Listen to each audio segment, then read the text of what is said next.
예, 할렐루야. 반갑습니다. 이제 5월의 마지막 주간입니다. 특별히 5월은 계절의 여왕이라고 하는 말처럼 실록이 짙어지고 아름다운 꽃들이 그 화려한 자태를 뽐내는 그런 모습을 보게 됩니다.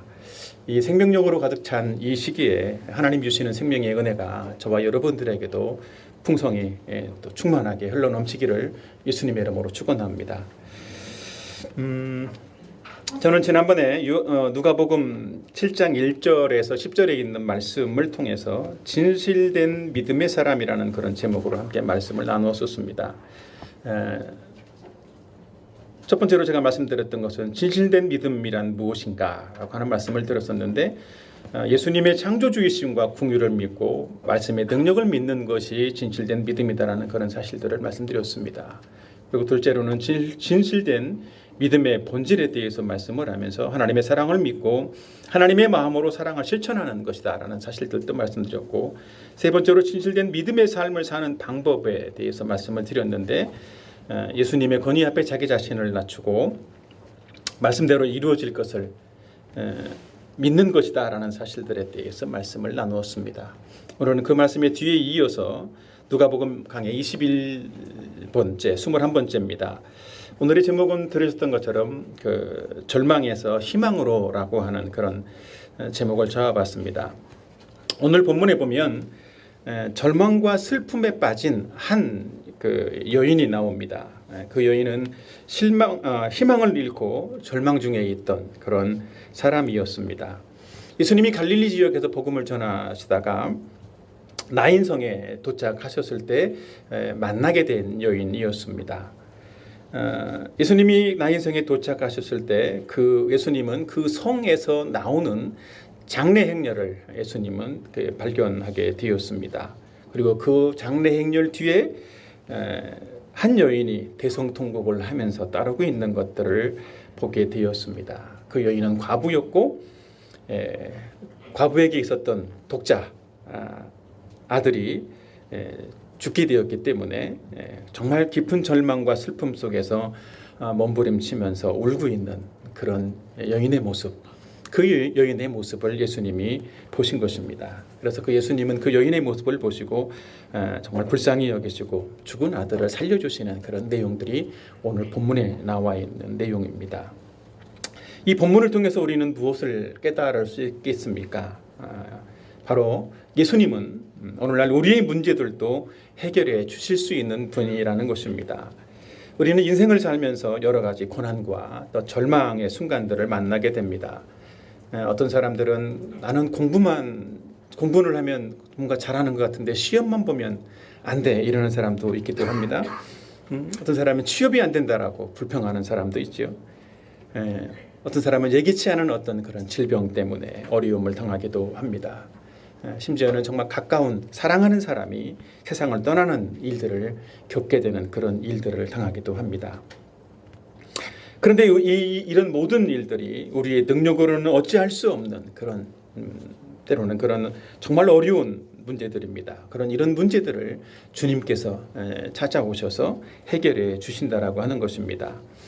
사실 이런 모든 일 때문에 우리는 정말 그 인생의 절망을 느낄 때라도 예수님은 우리의 이 모든 문제를 또 해결해 주실 뿐만 아니라 심지어 우리의 죽음의 문제들까지도 예수님은 해결해 주시는 분이라고 하는 거죠.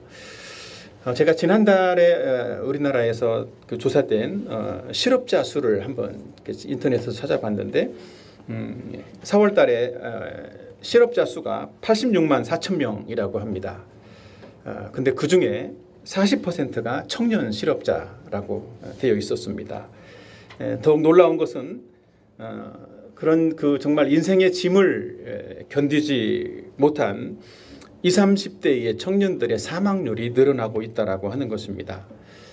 그래서 참 청년들이 얼마나 마음의 스트레스를 많이 받는지 20, 30대 청년들의 사망률 1위가 뭔지 압니까? 위암이랍니다. 둘째 사망률은 자살입니다. 이처럼 참 우리나라가 언제부터인가 참 OECD 국가에서 자살률 1위를 랭킹을 지금 달리고 계속 있는 중에 있습니다. 그러나 이처럼 우리 인생의 고통과 슬픔이 아무리 크고 또 절망스럽다 할지라도 우리는 예수님을 만나기만 하면 절망은 희망으로 바뀌고 또 인생의 슬픔은 기쁨으로 바뀌게 될 줄로 믿습니다. 실제로 우리가 취업이나 질병의 문제들보다 더 심각한 문제는 우리 영혼의 죽음의 문제입니다. 영혼의 죽음이 가장 근본적인 문제인데 사람들은 이 문제를 해결할 수가 없기 때문에 인생에서 희망을 찾지 못하게 되고 오로지 그 외적인 어떤 것에만 외형적인 성공이나 이런 것들에만 희망을 두고 살다가 또 그런 것이 또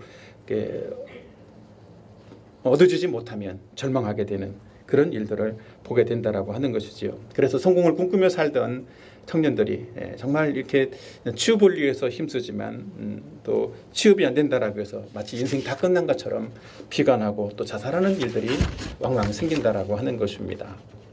이런 절망과 슬픔에 처한 사람들에게 정말 진정으로 희망을 줄 수 있는 것은 무엇이겠습니까? 그것은 취업도 돈도 아닌 바로 예수 그리스도를 만나는 것입니다. 절망은 예수님을 만나지 못한 것에서 출발을 하는 것입니다. 그래서 우리가 희망 가득한 그런 삶을 살기 위해서는 예수님을 반드시 만나야만 하는 것입니다. 예수님을 만날 때 우리의 문제가 해결되고 우리의 절망이 해결되고 참된 희망의 삶을 살아가게 되는 것이지요. 사랑하는 여러분, 우리가 인생을 살면서 어떤 그 고난과 고통을 당하지 않을 수는 없습니다. 그리고 그 인생 속에서 깊은 절망을 느끼게 될 수도 있습니다. 그러나 그럴 때 우리는 어떻게 하면 절망을 극복하고 희망 가득한 삶을 살 수 있겠습니까? 저는 오늘 이 말씀을 통해서 절망 중에 있는 자들에게 희망을 주시고 또 희망 가득한 삶을 살 수 있도록 이끌어 주시는 예수님을 소개하기를 원합니다. 그래서 정말 절망 중에 있을지라도 우리에게 위로와 희망을 주시는 예수님을 또 만날 수 있는 저와 여러분이 되길 바라고 그 예수님으로 말미암아서 정말 우리 인생에 진정한 희망이 흘러넘치고 또 생명의 풍성함을 받아 누릴 수 있는 그런 삶이 되기를 예수님의 이름으로 축원합니다. 첫째로 제가 말씀드리고 싶은 것은 예수님을 정말 절망 중에 있는 사람이 예수님을 만나게 될 때 어떤 일이 생기는가. 예수님은 우리의 절망을 멈춰주신다라고 하는 것입니다. 오늘 본문에 있던 것처럼 예수님은 절망에 빠진 사람들의 그 행렬을 멈춰주신 사건들을 볼 수 있습니다. 특별히 우리는 인생에서 누구에게나 절망의 순간은 찾아온다라고 하는 것입니다. 우리 본문의 말씀을 한번 같이 읽어보도록 할까요? 누가복음 7장 11절 12절에 있는 말씀입니다. 같이 한번 보시죠. 다 같이 시작. 예수께서 저와 많은 무리가 동행하더니 성문에 가까이 이르실 때에 사람들이 한 죽은 자를 메고 나오니 이는 한 어머니의 독자요 그의 어머니는 과부라. 그 성에 많은 사람도 그와 함께 나오거늘. 예수님께서 이 나인성에 도착하셨을 때 이 장례 행렬을 만나신 것입니다. 한 사람의 죽음으로 인해서 장례식이 진행되고 있는 것이지요. 불행하게도 이 장례 행렬은 바로 이 과부의 독자가 죽은 것입니다. 이 여인은 결혼을 해서 아이를 낳고 살다가 일찍 남편을 사별한 것 같습니다. 그런데 이 여인은 정말 과부의 몸으로서 하나 있는 자식을 아들을 힘들게 키워왔던 사람입니다. 얼마나 힘들었겠습니까? 혼자 아이를 키운다라는 것. 유대 사회에서 특별히 고대 사회에서 여인의 혼자 과부로서 사는 것도 어려운데 이 아들을 키운다라는 것은 더더욱 어려웠을 것입니다. 그래서 이 과부에게 있어서 정말 이 아들은 마지막 희망과 같은 그런 존재였습니다. 그런데 그런 아들이 세상을 떠나는 기막힌 일이 벌어진 것이지요. 그래서 이 여인은 정말 살수망이 끊어진 것 같은 그런 절망의 순간을 맞이하게 되었습니다. 그래서 아마도 어쩌면 이 여인은 아들의 장례식이 끝난 후에 자기도 아들을 따라서 목숨을 버릴 생각을 하고 있었을지도 모릅니다. 참 아이러니하게도 이 나인이라는 동네의 이름이 무엇인 줄 압니까? 동네의 이름의 뜻은 즐거움이라는 뜻입니다. 근데 이 즐거움이라는 동네에 살던 이 나인성 과부는 전혀 즐겁지 못한 그런 삶을 살고 있는 사람이 되었다는 것이죠. 우리 인생에서도 마찬가지인 것 같습니다. 우리도 인생에서도 보면 이런 절망적인 순간들이 우리 인생에 찾아오고 있습니다. 또 찾아오기도 합니다. 우리는 인생을 살면서 정말 좋은 일만 있기를 바랍니다. 꽃길만 걷기를 바라지요. 그런데 정말 이 절망의 순간은 우리가 원하든 원하지 않든 우리에게 찾아온다라는 것입니다. 우리가 다 그랬던 것처럼 우리는 대학만 들어가면 세상 어려움들은 다 끝날 것 같은 그런 생각을 하지 않습니까? 그런데 대학에 들어와 보니까 취업의 문턱은 더 대학에 입학하는 것보다 더 높기만 합니다. 또 대학을 졸업하고 나면 정말 결혼을 해야 되겠다라는 생각을 합니다. 근데 결혼을 하는 것도 쉽지가 않은데 요즘은 또 출산을 하는 것 역시도 어렵고 또 자녀를 키운다는 것도 더 어렵게 느끼고 있는 것 같습니다. 이런 여러 가지 인생에서 만나는 어려움들이 사람들의 마음을 이렇게 오그라들게 하고 절망을 느끼게 하는 것 같습니다. 그래서 어떤 사람들은 그렇게 생각합니다. 이 캄캄한 한국을 떠나는 것이 답이다. 그래서 교육도 희망이 없고 정치나 경제도 희망이 없으니 다 버리고 다른 나라로 가서 살자. 이러는 사람들도 가끔 있다라고 합니다. 불행한 일이죠. 사랑하는 여러분, 어느 나라로 떠난다라고 해서 문제가 해결되겠습니까? 그런 나라가 있습니까? 사람이 사는 곳에는 다 문제가 있습니다. 문제가 있기 마련인 거예요. 멀리서 볼 때는 다 좋아 보이고 아름다워 보입니다. 그러나 직접 들어가서 살면 낙심하게 되고 절망할 일들이 참 많이 일어난다라고 하는 것입니다. 우리는 이런 문제들을 가지고 이런 절망의 문제들을 가지고 다른 나라로 갈 것이 아니라 바로 예수님께로 나가야 하는 것입니다. 예수님께로 나갈 때 문제의 해답이 있습니다. 우리의 절망이 멈춰지기 때문입니다. 그래서 우리는 제가 두 번째로 말씀드리고 싶은 것은 예수님은 우리의 절망을 멈춰주시기 위한 것입니다. 상여는 장례 행렬이 멈춰졌을 것입니다. 예수님은 장례 행렬을 멈추시면서 절망 가운데 있었던 이 여인의 절망을 멈춰주시려고 하신 것입니다. 그래서 예수님은 이 죽음의 절망을 멈춰주심으로써 예수님이 메시아로서 오신 하나님이라는 사실들을 이 여인에게 보여주신 것입니다. 마찬가지로 예수님은 오늘날 우리에게도 찾아오시는 줄로 믿습니다. 우리 인간의 어떤 본질적인 죽음의 문제를 해결해 주시고 절망을 멈춰 주시기 위해서 예수님은 우리에게 찾아오십니다. 우리는 우리의 이 절망의 문제를 멈춰 주시고 해결해 주시기 위해서 찾아오시는 예수님에게 바르게 반응해야 합니다. 예수님을 믿고 의지해야만 한다는 것입니다. 그럴 때 우리의 절망의 문제가 멈춰지고 해결될 수 있는 것입니다. 예수님께 믿음으로 반응한다는 것은 예수님을 진심으로 만나는 것을 의미하기도 합니다. 이 절망 가운데 있는 사람이 어떤 사람을 누구를 만나느냐라고 하는 것은 상당히 중요한 일인 것 같습니다. 누가 절망 가운데 있는 사람에게 야, 인생은 다 그런 거야. 그렇게 말해준다라면 어떤 위로가 되겠습니까?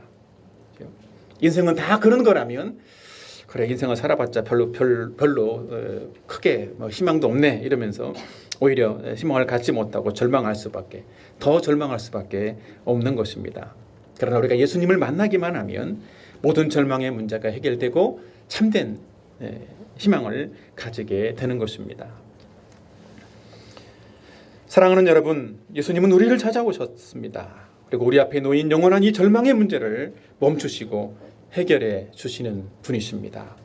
예수님은 메시아로서 우리의 영적인 절망뿐만 아니라 우리의 육적인 절망뿐만이 아니라 이 영적인 절망의 상태도 예수님은 멈춰 주시기를 원하십니다. 그러기 위해서 우리에게 찾아오신 그 예수님 앞에 우리는 그분을 믿고 의지하는 사람들이 되어야만 하는 것입니다. 오늘 이 말씀을 가지고 우리의 삶에 적용을 해보겠습니다. 첫째는 우리는 인생에서 절망할 순간을 만나게 된다라고 하는 것입니다. 우리는 인생을 살면서 원하든 원하지 않든 절망의 순간들을 만나게 되죠. 절망의 순간이 다른 사람에게는 다 있어도 내 삶에는 없기를 바라는 것이 보통 사람들의 마음입니다. 그러나 그런 일은 생기지 않습니다. 어떤 사람들은 어려서부터 이 고아가 되어져서 일찍이 절망을 이렇게 경험하는 절망의 시기를 보내는 그런 사람도 있습니다. 때로는 어떤 사람들은 정말 공부하고 싶은데 이 돈이 없어서 공부를 못하는 그런 사람도 있습니다. 취업을 하고 싶어도 역시 마찬가지로 직장에서 원하는 직장이 없어서 가지 못하기도 하지요. 그러다 보니까 어떤 사람은 야 나는 취업도 못했는데 결혼이나 할 수 있겠어? 또 이런 생각들을 합니다. 그러니까 계속 마음의 어떤 절망감은 커지게 되는 것이지요. 실제로 우리들은 이런 절망의 문제들을 만나게 될 때 이런 절망의 문제들을 해결해 보려고 나름의 많은 노력들을 하기도 합니다. 그래서 남들보다 내가 부족한 것이 뭐가 있을까 이런 것들을 찾아보기도 하고 그래서 부족한 자격증을 얻는다든지 참 많은 어떤 스펙들을 쌓아보려고 노력을 하고 밤새워 공부도 합니다. 그러나 이런 노력들을 우리가 아무리 열심히 한다라고 해도 이런 것들이 실질적으로 우리의 마음처럼 생각처럼 잘 이루어지지 않는다라고 하는 것이지요. 그래서 결국은 역시 인생은 만만치 않다라는 것들을 배우게 됩니다. 이 절망에서 그래서 절망의 이 환경 속에서 다 포기하고 싶은 그런 마음을 갖게 되기도 한다라는 것이지요. 그러나 우리는 이 절망이라고 하는 이 커 보이는 이 벽 앞에서 정말 우리는 때로는 이 작아 보이는 자신을 발견할지라도 우리는 우리 혼자 있는 것이 아니라 우리 앞에는 우리의 이 어려움과 절망의 문제들을 해결해 주실 수 있는 예수님이 계시다는 사실들을 믿어야 하는 것입니다. 저와 여러분 모두가 우리를 도와주실 수 있는 그분, 우리와 함께 계시고 우리의 절망의 문제들을 해결해 주실 수 있는 그분이 우리와 함께 계시다는 사실들을 믿으시는 저와 여러분이 되기를 바랍니다. 예수님께서 우리의 절망을 멈추시고 우리에게 참된 희망을 가져다 주실 줄로 믿습니다. 두 번째로는 예수님은 우리의 절망을 멈추시기 위해 찾아오셨다라고 하는 것입니다. 예수님은 우리가 여러 가지 당하는 이런 인생의 문제들로 인해서 절망하고 있을 때 멀리서만 관망하고 또 방관하는 분이 아니시라 우리의 절망을 멈추시기 위해서 우리의 절망의 문제들을 해결해 주시기 위해서 우리에게 찾아오신다라고 하는 것입니다. 우리는 예수님만이 우리의 절망적인 이 삶의 문제들을 해결해 주실 분으로 믿어야만 합니다. 그리고 우리는 이 모든 절망의 문제 앞에서 이 절망을 멈추시고 해결해 주시기 위해서 찾아오시는 그 예수님을 만나야 하는 것입니다. 우리가 예수님을 만나게 될 때 우리는 이 절망이 멈춰지고 진정한 만족과 풍성함을 얻게 되는 줄로 믿습니다. 우리가 잘 아는 그 러시아 문학의 어떤 한 축을 이루었던 한 사람이 있습니다. 한 사람은 이렇게 톨스토이라는 사람이 있습니다. 또 한 사람은 도스토옙스키라는 사람이 있습니다. 오늘은 이 도스토옙스키 참 발음이 어렵더라고요. 이 사람에 대해서 한번 좀 생각해 봤으면 좋겠습니다. 이 사람의 인생이 참 쉽지 않은 인생을 살았더라고요. 이 사람이 16살 때 어머니가 폐결핵으로 돌아가셨습니다. 아버지는 18살 때 그 영지의 농노들에 의해서 살해당했습니다. 그러니까 그때 고아가 된 거죠. 그리고 이 사람이 청년기에는 뭔가 이렇게 청년의 혈기도 있었겠지만 급진적인 정치 모임인 어떤 혁명당에 가담했다가 그런 이유로 이제 체포당해서 사형 선고를 받게 되었습니다. 그러나 참 놀랍게도 그 사람이 사형 집행되기 직전에 그 사형이 중지가 되고 그 감형이 되어져서 시베리아로 보내졌습니다. 그래서 시베리아 감옥에서 4년 동안을 옥살이를 했고 그는 평생 이 추위와 배고픔 속에서 간질병까지 또 생겨가지고 이 간질병에 시달리면서 인생을 살았습니다. 참 불행하죠. 근데 그런 그가 죄와 벌 다 이름만 들어도 알지 않습니까? 까라마조프의 조프가의 형제들 이런 위대한 어떤 문학 작품을 남길 수 있었습니다. 그렇게 되었던 이유가 무엇인 줄 압니까? 바로 그가 그런 인생의 고통과 절망 속에서 그 절망을 멈추시고 희망으로 바꿔주시는 예수님을 그가 만났기 때문에 그의 인생은 정말 불행했지만 오히려 그런 주옥 같은 그런 작품들을 남길 수가 있었다라고 하는 것입니다. 사랑하는 여러분, 여러분은 어떤 문제로 절망을 느끼고 있습니까? 예수님은 우리가 절망하는 모든 문제를 멈추시고 해결하기 위해서 우리에게 찾아오신 분이신 줄로 믿으시길 바랍니다. 그리고 그 예수님을 만날 수 있는 저와 여러분이 되기를 바랍니다. 우리는 예수님을 만나게 될 때 그분이 우리 모든 절망을 해결해 주시고 우리에게 진정한 만족과 풍성함을 주시는 분이신 줄로 믿습니다. 아멘. 저는 앞에서 예수님은 절망을 멈추신다라는 사실들을 말씀드렸습니다. 두 번째로는 예수님은 절망에서 건져주신다라고 하는 것입니다. 절망 가운데 슬퍼하는 사람들의 슬픔에서 건져주신다라는 것이지요. 첫째로 절망 가운데 있는 자를 예수님은 불쌍히 여겨주십니다. 오늘 누가복음 7장 13절 말씀을 같이 한번 읽어보도록 하겠습니다. 다 같이 시작. 주께서 과부를 보시고 불쌍히 여기사. 오늘 본문에 보면 예수님은 과부를 보시고 불쌍히 여겨주셨습니다. 아까도 제가 말씀드렸지만 과부는 당시의 어떤 문화적으로 보면 정말 이 남편의 보호나 공급을 받지 못하는 그런 사람이었습니다. 그렇기 때문에 이런 과부에게 남겨진 아들은 희망의 상징이었습니다. 그런데 정말 이 눈에 넣어도 아프지 않을 것 같은 이 과부의 아들이 죽었습니다. 그래서 아들을 관 속에 넣고 뒤를 따르는 여인은 정말 마치 숨을 쉬고 있는 것마저도 한탄스러울 정도로 깊은 절망에 빠져 있었을 것입니다. 예수님은 이런 여인의 처지를 다 아시고 불쌍히 여겨주신 것입니다. 본문에서 예수님이 여인을 불쌍히 여기셨다라고 하는 그런 말씀이 있는데 이 말씀의 의미는 동정을 느끼다, 민망히 여기다 그런 의미를 가지고 있습니다. 참 다른 성경들의 내용들과 조금 특이하게 볼 수 있는 내용이 이 본문에 나옵니다. 예수님이 여인을 불쌍히 여겨주셨는데 예수님이 여인을 불쌍히 여겨주실 때 이 과부의 어떤 요청이나 어느 누구의 간청 때문에 예수님이 불쌍히 여겨주신 것이 아니라는 거지요. 보통은 예수님 우리 아들이 죽었어요. 좀 살려주세요 라든지 누가 어려운데 도와주세요. 이런 어떤 요청들을 많이 받고 예수님이 가서 고쳐준다든지 그런 일이 있는데 이 본문에서는 그런 것들이 아무것도 안 나옵니다. 그냥 예수님은 이런 이 여인의 모습을 보시고 이 여인의 이 상태와 모습을 정말 불쌍히 여겨주셨다라고 하는 거예요. 바로 이것이 예수님이 주시는 전적인 은혜인 것입니다.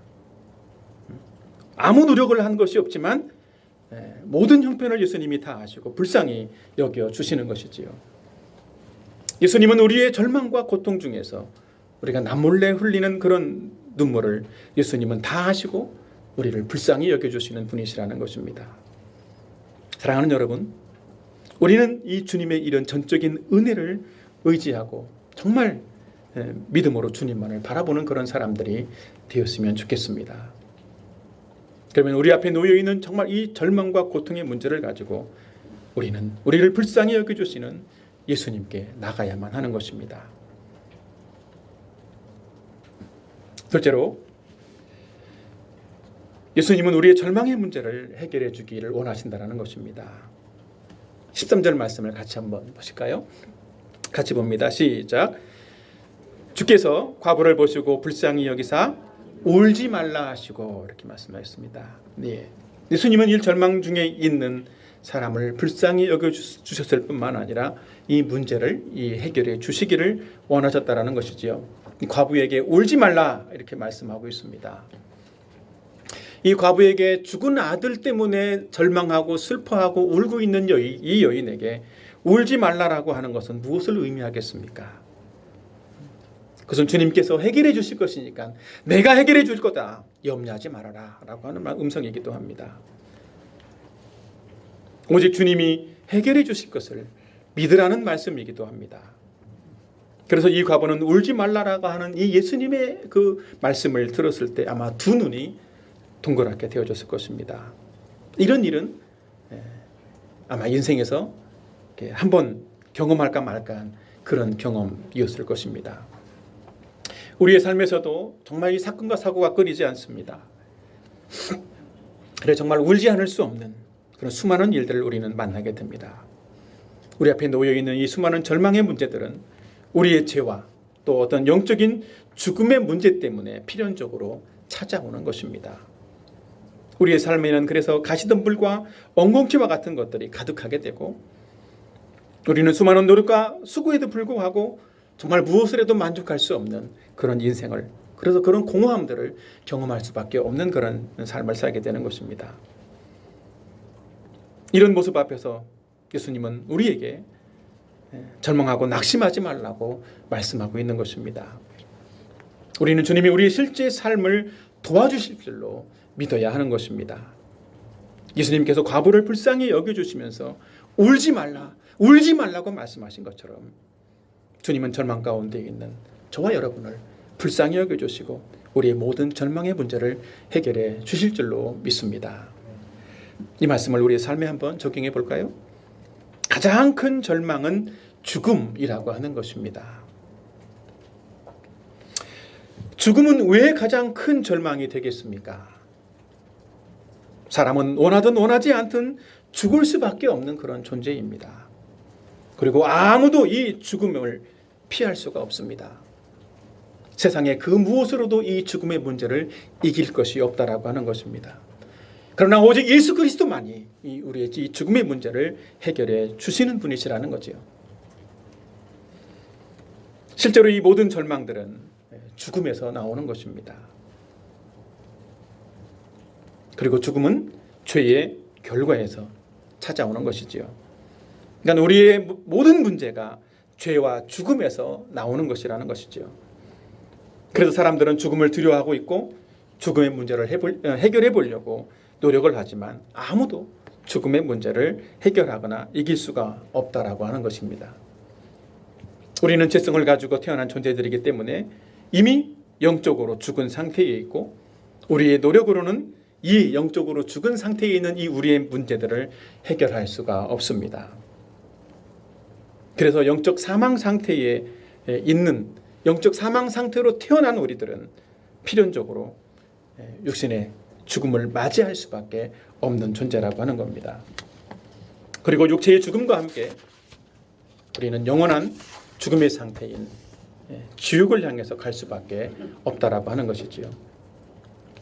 영원한 죽음의 상태에 있는 이 사람들은 그래서 무엇을 해도 그 끝은 늘 절망밖에 없다라고 하는 것입니다.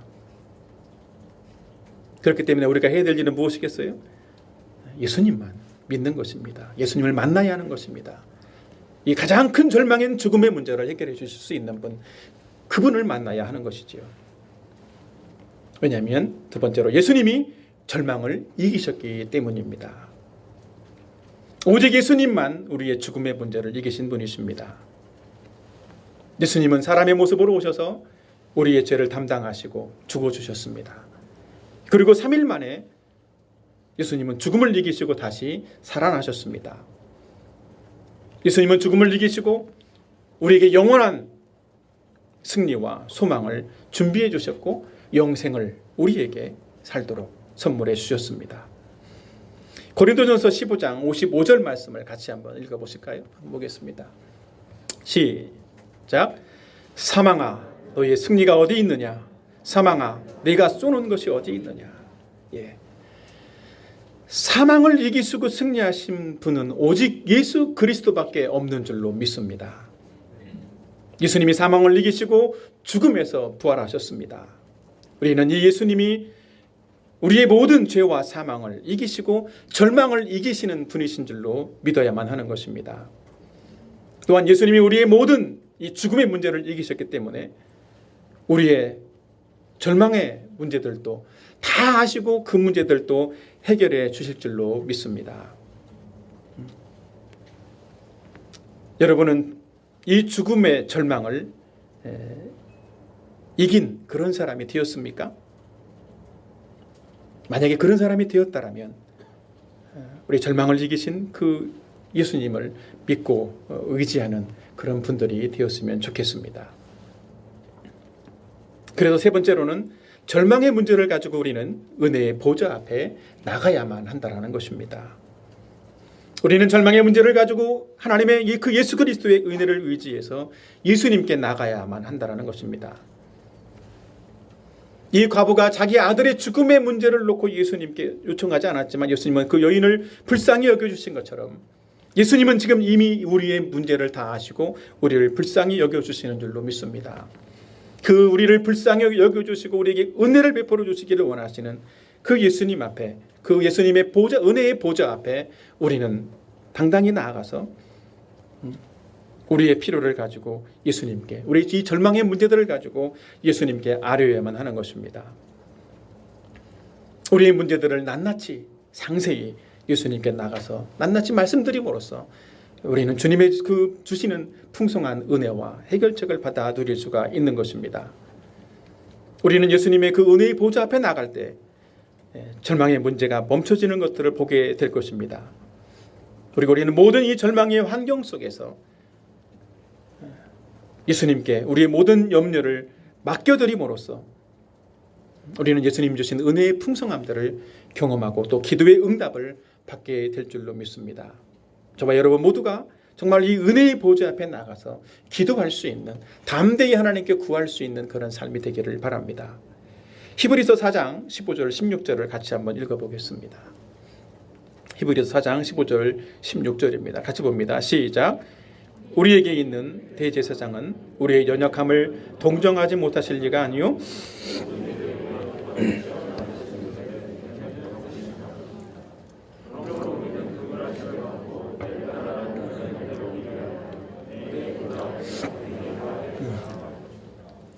본문에서 예수님은 우리의 모든 절망과 약함을 동정하시고 불쌍히 여겨주시는 분이시다라고 말씀을 합니다. 그렇기 때문에 우리는 이 주님이 우리를 긍휼히 여겨주신 그런 주님이심을 믿고 때를 따라 돕는 은혜를 얻기 위해서 은혜의 보좌 앞에 나가야만 하는 것입니다. 우리가 은혜의 보좌 앞에 나아갈 때 주님은 우리의 크고 작은 문제들을 해결해 주실 뿐만 아니라 영원한 절망인 이 죽음의 문제들까지도 해결해 주시는 줄로 믿습니다. 우리는 정말 때를 따라 돕는 은혜를 베풀어 주시는 그 은혜의 보좌 앞에 나가 말씀의 약속을 주장하고 그 약속대로 이루어 주실 것을 믿고 기도할 수 있는 그런 사람이 되었으면 좋겠습니다. 사랑하는 여러분, 우리는 절망할 수밖에 없는 우리의 삶의 현실의 문제들, 또 영혼의 문제들을 가지고 있습니다. 우리는 그런 문제들을 가지고 예수님의 은혜를 구하면서 은혜의 보좌 앞에 나갈 수 있는 저와 여러분들이 되었으면 좋겠습니다. 우리는 이 육신의 필요들을 가지고도 은혜의 보좌 앞에 나가야만 합니다. 하지만 더 나아가서 우리의 영혼이 영원한 심판을 받게 될 것에 대해서도 슬퍼하면서 우리 영혼의 문제를 가지고 그 문제를 해결해 달라고 예수님께 나아가 은혜를 구해야만 하는 것입니다. 왜 나에게는 은혜를 주지 않을까? 왜 나는 구원받고 싶은데 구원을 안 주실까? 그런 고민을 하고 있습니까? 예수님이 은혜를 주실 것입니다. 은혜의 보좌 앞에 나가서 예수님께 구함으로써 넘치는 예수님의 은혜와 복을 받아들일 수 있는 저와 여러분들의 생애가 되기를 예수님의 이름으로 축원합니다.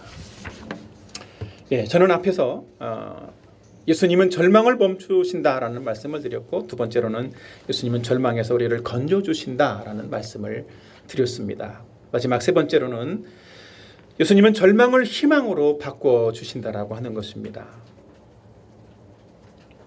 우리가 예수님을 만나게 될 때, 예수님께 나아갈 때 예수님은 우리의 절망과 슬픔을 희망으로 바꾸어 주신다라고 하는 것입니다.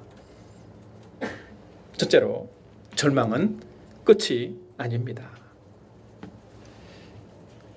누가복음 7장 14절 말씀을 같이 한번 보겠습니다. 다 같이 한번 같이 읽어보실까요? 14절 말씀 시작. 예수께서 이르시되 청년아 내가 내게 말하노니 일어나라 하시매. 이 예수님은, 여인을 만났던 예수님은 이 과부를 향해서 울지 말라 이렇게 말씀했습니다. 근데 이번에는 예수님은 과부가 아니라 이 여인이 아니라 죽어있는 이 과부의 아들을 향해서 외칩니다. 마치 살아있는 사람처럼. 그렇죠? 청년아 일어나라 이렇게 말씀을 하고 있습니다. 예수님은 이 죽어있는 과부의 아들의 그 시신을 향해서 일어나라고 말씀하심으로써 절망과 슬픔은 결코 끝이 아니라는 사실들을 보여주고 있습니다. 본문에 나오는 이 과부와 주변의 많은 사람들은 죽으면 끝이다 라고 생각을 했을 것입니다. 특히 이 과부는 아들을 장사 지내면서 이제 다 끝났구나 이렇게 생각했을 것입니다. 이처럼 죽음이라는 것은 모든 사람이 겪는 최대의 비극이고 우리는 이 최대의 비극 앞에서 절망할 수밖에 없는 그런 사람이라는 것입니다. 그렇지만 예수님은 그 절망이 끝이 아니라는 사실들을 보여줍니다. 예수님이 생명의 주권자시고 영원한 생명을 주시는 분이시기 때문에 예수님은 이 땅에 오신 하나님의 아들이시라는 사실들을 우리에게 보여주고 있는 것입니다. 그래서 우리는 정말 이제 다 끝났구나 라고 생각하는 그런 절망과 슬픔의 끝자락에 있을 때라도 우리는 예수님을 만나야만 하는 것입니다. 우리는 잘 압니다. 예수님과 함께 십자가에 달렸던 강도가 마지막 순간에 어떻게 되었는지. 그 강도는 바로 죽음 앞에서 예수님을 만나서 낙원에 갈 수 있는, 예수님과 함께 낙원에 갈 수 있는 그런 사람이 되었습니다. 그것처럼 우리는 이제는 다 끝났구나 생각되는 이 마지막 절망의 순간에도 끝까지 포기하지 말고 예수님을 만나기만 하면 됩니다. 그래서 다시 일어나라고 말씀하시는 그 예수님의 음성을 듣고 우리는 새로운 삶을, 새로운 인생을 시작할 수 있게 될 줄로 믿습니다. 우리가 잘 아는 어떤 그 일본의 작가가 있습니다. 빙점이라는 소설 혹시 읽어보신 적이 있나요? 미우라 야코라는 일본의 작가입니다. 독실한 크리스찬이기도 하고 그 많은 작품들을 내기도 했는데 그의 삶도 살펴보니까 넉넉하지가 않았더라고요. 13년 이상 폐결핵과 암을 이겨오면서, 암을 알아오면서 살았던 사람이라고 합니다. 그래서 정말 나는 언제 죽을까 이런 어떤 죽음의 두려움과 싸워야만 했던 그런 사람이었다라고 하죠. 그런데 그가 이런 어떤 크리스찬 작가로서 좋은 어떤 작품들을 쓸 수 있었던 것은 그도 역시 주님이 자신을 사랑하고 있음을 의심하지 않았다라는 것입니다. 그래서 그는 죽음의 문턱 앞에서 예수님을 만나게 되었고 정말 이 새로운 삶을 살게 되면서 예수님이 자기에게 베풀어 주신 은혜와 사랑들을 많은 글로써 표현해서 기록을 했다라고 하는 것이죠. 사랑하는 여러분, 늦었다라고 생각할 때가 가장 빠른 때다라는 말을 들어보시지 않았습니까? 우리는 늦었다라고 생각될 때라도 예수님을 만나기만 하면 이 놀라운 생명의 변화가 일어나게 될 줄로 믿습니다. 예수님을 우리가 만나게 될 때 우리는 이 새로운 삶을 열어주시는 그 예수님을 경험하게 될 줄로 믿습니다. 둘째로 예수님은 우리의 절망을 희망으로 바꿔주시는 분이십니다. 누가복음 7장 15절 말씀을 같이 한번 읽어보도록 하겠습니다. 같이 한번 보실까요? 시작. 죽었던 자가 일어나 앉고 말도 하거늘 예수께서 그를 어머니에게 주시니. 일어나라고 하는 이 예수님의 말씀에 죽어있던 과부의 아들은 다시 생명을 얻고 살아났습니다. 일어나 앉더니 말도 하였다라고 말하고 있습니다. 이것은 그 아들이 정말 진짜로 살아났다라는 사실들을 이 누가가 잘 기록하고 있는 것입니다.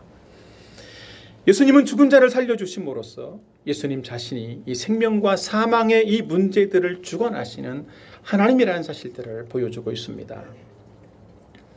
아들의 죽음으로 절망과 슬픔 가운데 빠져있던 과부는 아들이 살아남으로써 정말 새로운 희망을 가지게 되었습니다. 앞에서도 제가 말씀드린 것처럼 이 고대 사회에서 여자로 태어나게 되면 참 쉽지 않은 그런 환경 속에 있게 된다고 합니다. 여자가 처음 태어나게 되면 여자는 오직 아버지의 보호 아래에서 살게 됩니다. 그러다가 결혼을 하게 되면 남편의 그늘 아래서 보호를 받고 살게 되죠. 또 남편이 죽으면 어떻게 되겠습니까? 이제 남아있는 아들의 이 보호 아래서 생을 마치는 그런 삶이 여자의 삶이었다라는 것이죠. 그렇기 때문에 이 과부가 된 여인에게 아들은 정말 마지막 희망과 같은 그런 존재였던 것이죠. 이제 아들을 잘 키워서 아들이 어느 때 청년이 됐습니다. 이제 아들을 이제 의지하면서 살아갈 만할 때가 되었구나라고 생각이 되니까 그 아들이 죽어버린 거예요. 과부에게는 이 정말 마지막 희망이 사라진 것과 같았습니다. 예수님은 바로 이런 절망과 슬픔 속에서 잠기게 된 이 과부의 모습을 보시고 그 아들을 살려주심으로써 이 과부의 어떤 절망을 희망으로 바꿔주신 것입니다. 또한 예수님은 이 죽은 과부의 아들을 살려주심으로써 진정한 희망이 바로 예수님 자신이라는 사실들을 알려주셨습니다. 그동안 이 여인은 어땠습니까? 아들에게 희망을 두고 삶을 살아왔던 사람입니다.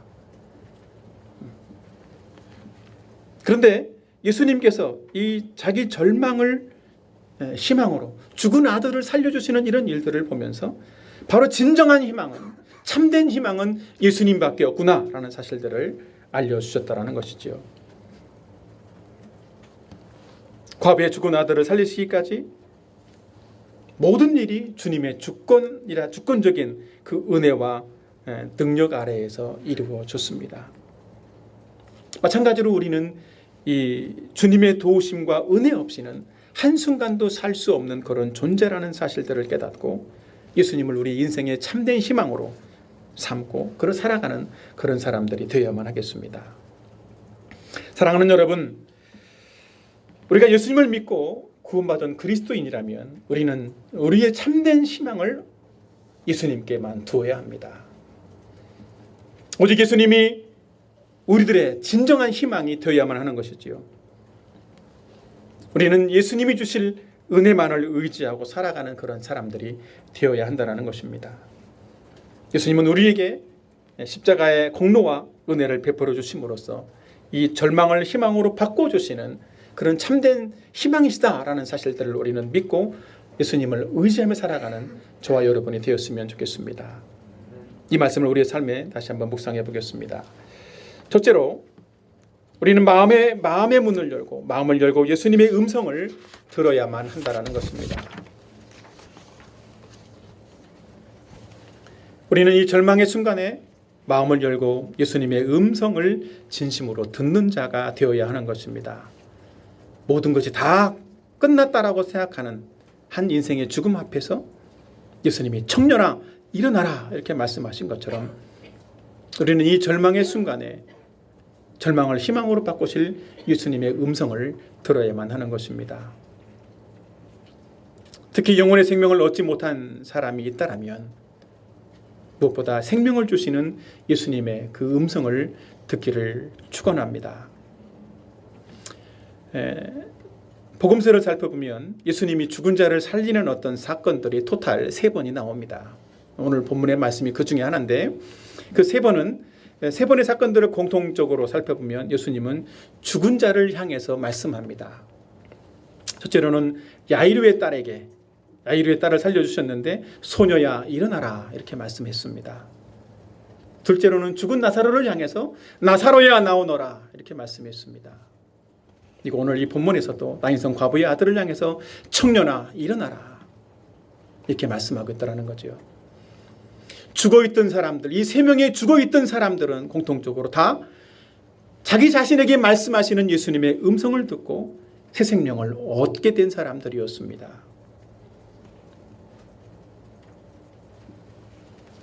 여러분들도 이 생명을 주시고 우리의 절망을 희망으로 바꿔주시기 위해서 우리를 불러주시는 예수님의 음성을 듣는 분들이 되기를 축원합니다.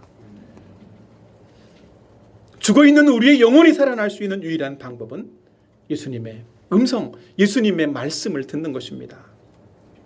예수님은 지금도 이 기록된 성경의 말씀을 통해서 우리의 이름을 부르시고 있습니다. 한번 볼까요? 마지막 성경 구절인데 요한복음 5장 25절을 같이 한번 보도록 하겠습니다. 요한복음 5장 25절 말씀, 마지막 구절이니까 다 같이 큰 소리로 같이 보겠습니다. 시작. 진실로 진실로 너에게 이르노니 죽은 자들이 하나님의 아들의 음성을 들을 때가 오나니 곧 이때라. 듣는 자는 살아나리라. 예. 듣는 자는 살아나리라. 이렇게 말씀을 하고 있습니다.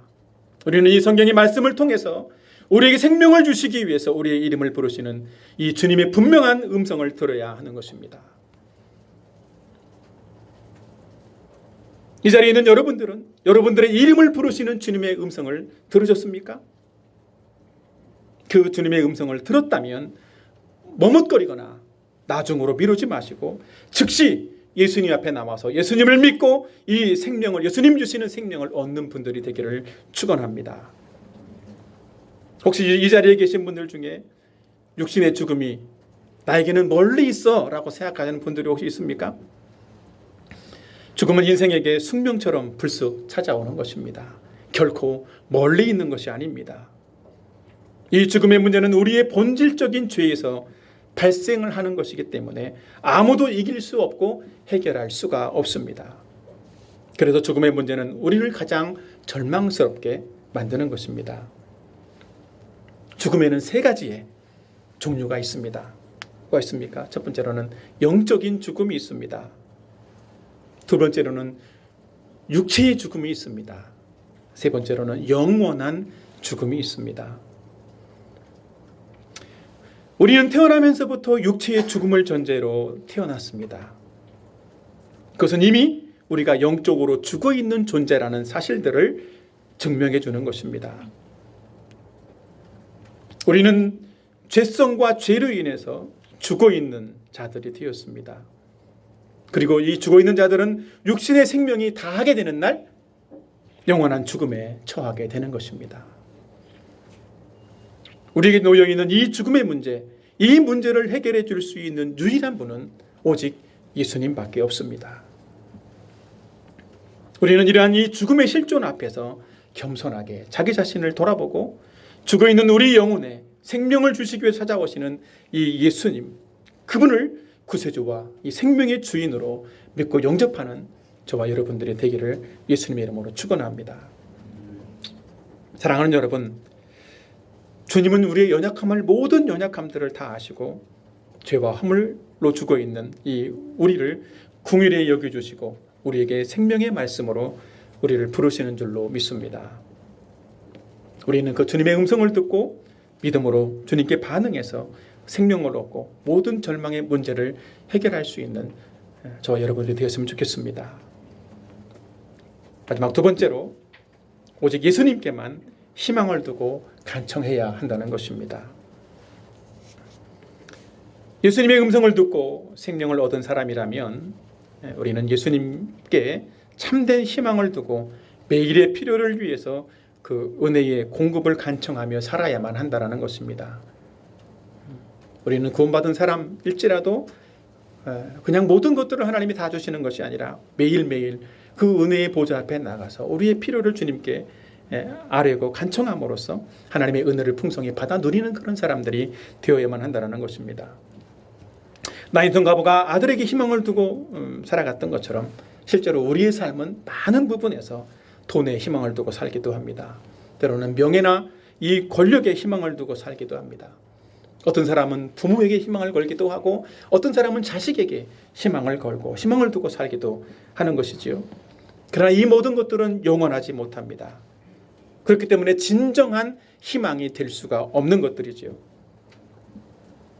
그래서 이런 것에 일시적인 것들에 희망을 두고 살아가는 사람들은 이런 것들이 다 사라지게 되면 또 깊은 절망에 빠지게 되는 것입니다. 그렇기 때문에 우리는 오직 예수 그리스도께만 희망을 두고 살아야 하는 것입니다. 예수님께 희망을 둔다라는 것은 예수님을 믿고 의지하는 것입니다. 여러분은 예수님을 믿고 의지합니까? 예수님을 믿고 의지하는 사람은 예수님의 은혜를 간청하는 그런 사람입니다. 세 가지 구체적인 방법을 소개해드리고 오늘 말씀을 마치려고 합니다. 첫 번째로 성령의 능력을 힘입는 자가 되어야 됩니다. 성령께서 우리의 삶을 인도하시도록 우리는 의지하고 맡겨드리는 그런 사람이 되어야만 하는 것입니다. 둘째로 예수님의 말씀을 주장하면서 끝까지 기도하는 그런 사람들이 되어야만 합니다. 절망을 끝이라고 생각하지 않고 기도하는 것이 진정한 믿음인 것입니다. 세 번째로는 성실하게 주님과 동행해야 합니다. 매일 아침 교제에 성실하시길 바랍니다. 그리고 예수님의 말씀대로 성실하게 매일매일 순종해 가고 예수 그리스도를 닮아갈 수 있는 저와 여러분이 되었으면 좋겠습니다. 사랑하는 여러분, 혹시 인생의 절망 속에 있습니까? 절망을 희망으로 바꾸시는 예수님을, 그분을 참된 희망으로 삼고 그분이 세상 끝날까지 저와 여러분과 함께하면서 우리에게 능력을 주시고 우리에게 은혜를 베풀어 주실 분이심을 믿으시는 저와 여러분들 되길 바랍니다. 그분이 우리 생애를 도와주실 것이고 그분이 우리 생애 가운데 가장 좋은 것들을 풍성하게 내려주실 줄로 믿습니다. 아멘. 말씀을 정리하겠습니다. 오늘은 제가 절망에서 희망으로라는 제목으로 말씀을 드렸습니다. 첫째로 예수님은 우리의 모든 절망을 멈추시기 위해서 우리에게 찾아오셨다라는 말씀을 드렸습니다. 둘째로 예수님은 우리를 불쌍히 여겨주시고 절망에서 건져주시는 분이시다라는 사실들을 말씀드렸습니다. 세 번째로는 예수님은 우리의 절망을 희망으로 바꿔주시고 친히 참된 희망이 되신다라는 사실들을 말씀드렸습니다. 오늘 말씀처럼 우리의 절망의 환경들을, 절망의 문제들을 희망으로 바꿔주시는 예수님을 만나고 믿을 뿐만 아니라 늘 그분의 은혜를 의지해 살아나가는 저와 여러분의 생애가 되기를 예수님의 이름으로 축원합니다. 같이 이 시간에 기도하겠습니다. 오늘 들은 말씀처럼 우리의 환경들, 절망스러운 환경들이 있고 쉽지 않은 어렵게 느껴지는 환경들도 있을 줄 압니다. 그런 환경들을 해결해 주시고 멈춰 주시기 위해서 우리에게 찾아오신 그 예수님을 만나고 그분 앞에 나가서 은혜의 보좌 앞에 나가서 그분의 은혜를 풍성히 받아 누리고 간청하고 구할 수 있는 이런 그런 시간이 되었으면 좋겠습니다. 같이 기도하겠습니다.